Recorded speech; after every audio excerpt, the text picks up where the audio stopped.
eksklusif.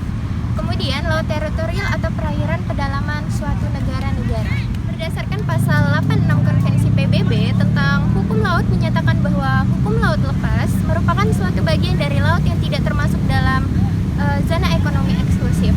Namun, di dalam laut teritorial atau dalam perairan pedalaman suatu negara atau perairan kepulauan, suatu negara kepulauan, jadi sesuatu definisi ini laut lepas tidak terletak di bagian luar zona ekonomi eksklusif. Adapun prinsip hukum yang mengatur rezim di laut lepas adalah prinsip kebebasan. Oleh karena itu, pada dulunya negara-negara Anglo-Saxon menamai laut lepas sebagai open sea.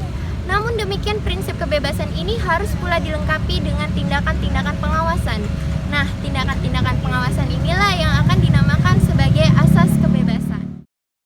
Di dalam hukum laut bebas terdapat asas kebebasan yang diatur dalam Konvensi Hukum Laut 1982 Part 7 Pasal 86 sampai 120.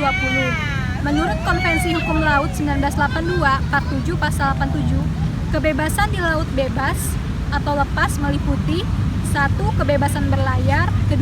Kebebasan penerbangan, 3. Kebebasan untuk memasang kabel dan pipa di bawah laut, 4. Kebebasan untuk membangun pulau buatan dan instalasi lainnya yang diperbolehkan berdasarkan hukum internasional, 5.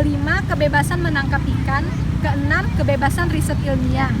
Laut yang tidak merupakan wilayah teritorial dari suatu negara manapun, maka laut lepas merupakan laut yang bebas atau dikenal dengan istilah res nullius, di mana laut yang merupakan wilayah perairan yang tidak dimiliki oleh siapapun, yang artinya laut lepas dapat dimanfaatkan oleh negara manapun, baik negara berpantai maupun negara yang tidak berpantai. Tetapi pemanfaatan laut lepas hanya untuk kepentingan damai, dan tidak ada suatu negara yang boleh mengklaim bagian laut lepas menjadi miliknya, berada di bawah kedaulatannya. Assalamualaikum warahmatullahi wabarakatuh. Perkenalkan, nama saya Andi Diana Anggraini dari kelas B1 NPM 183014477. Saya akan melanjutkan presentasi dari kelompok kami. Saya akan membahas tentang asas pengecualian. Asas pengecualian terhadap asas kebebasan di laut lepas. Tetapi terhadap bentuk-bentuk kebebasan di laut lepas tersebut terdapat pengecualian, yaitu ada hal-hal yang tidak boleh dilakukan di laut lepas. Meskipun di laut lepas adalah laut terbuka dan negara memiliki kebebasan untuk memanfaatkan laut lepas. Pengecualian terhadap asas kebebasan di laut lepas adalah pengecualian terhadap tindakan-tindakan yang ditentang oleh hukum dan bukan merupakan tujuan dilihat dalam pasal 116 Konvensi Hukum Laut 1982, damai untuk kepentingan umat manusia. Terdapat beberapa hal yang tidak diperbolehkan dilakukan di laut lepas, yaitu 1.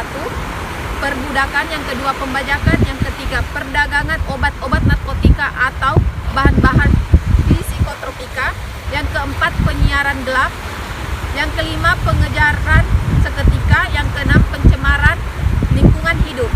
Selain memberikan kebebasan untuk memanfaatkan laut bebas, Konvensi Hukum Laut 1982 memberikan pengecualian terhadap kebebasan tersebut, di mana setiap negara bebas memanfaatkan laut lepas, tetapi tidak boleh melakukan